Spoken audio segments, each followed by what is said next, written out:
Praise the Lord, children. In olden days, they used to sell sparrows, two sparrows for 1 penny. So one was free.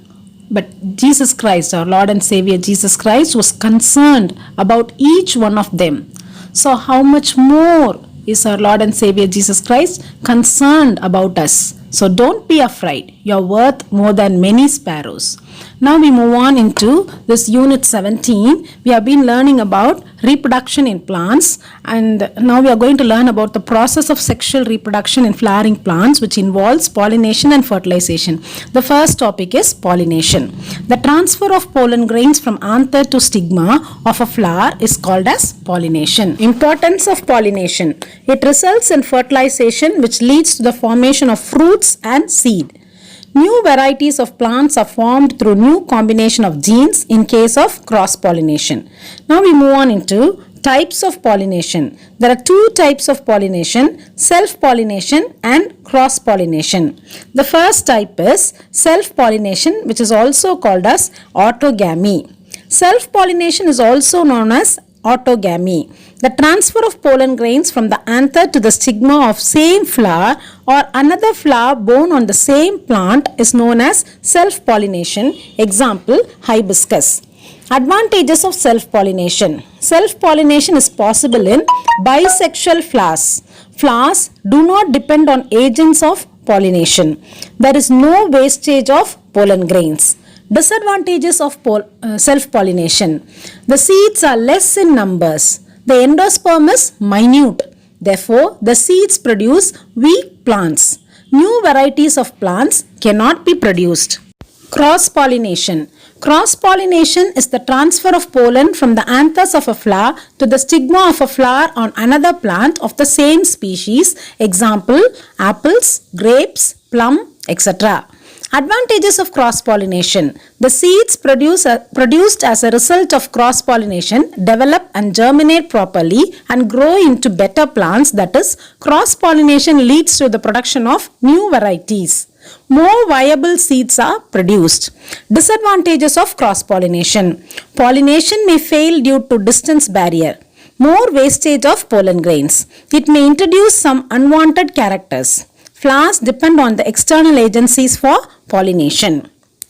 Agents of cross-pollination. In order to bring about cross-pollination, it is necessary that the pollen should be carried from one flower to another of a different plant. This takes place through the agency of animals, insects, wind and water. Number 1. Pollination by wind. The pollination with the help of wind is called anemophily. The anemophilous flowers produce enormous amount of pollen grains. The pollen grains are small, smooth, dry and light in weight. Pollen of such plants are blown off at a distance of more than 1000 km.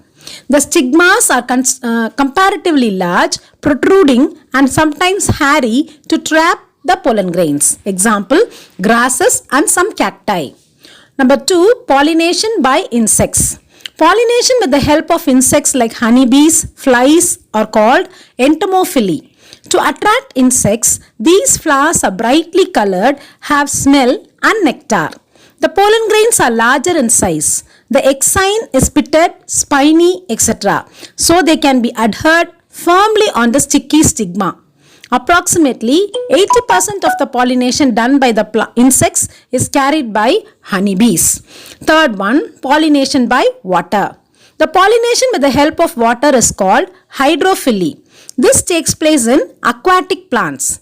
Number 1, pollen grains are produced in large numbers. Number 2, pollen grains float on surface of water till they land on the stigma of female flowers. Example, hydrilla and vallisneria.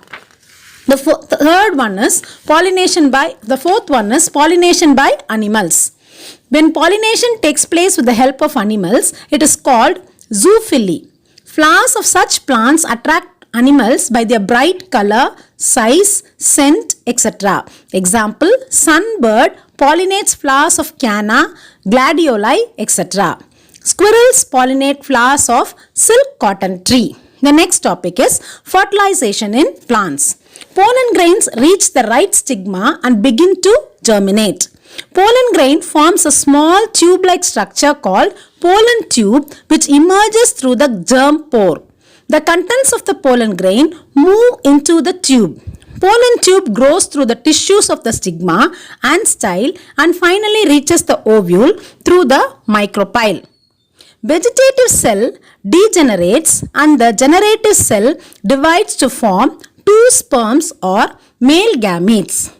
Tip of pollen tube bursts and the two sperms enter the embryo sac. One sperm fuses with the egg, syngamy, and forms a diploid zygote. The other sperm fuses with the secondary nucleus, triple fusion, to form the primary endosperm nucleus, which is triploid in nature. Since two types of fusion syngamy and triple fusion take place in an embryo sac, the process is termed as double fertilization.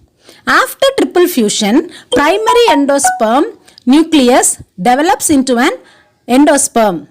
Endosperm provides food to the developing embryo. Later, the synergids and antipodal cells degenerate.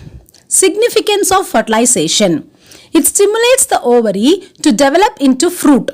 Number 2, it helps in development of new characters from two different individuals. Post-fertilization changes. The ovule develops into a seed. The integuments of the ovule develop into the seed coat. The ovary enlarges and develops into a fruit. The seed contains the future plant or embryo which develops into a seedling under appropriate conditions. Thank you.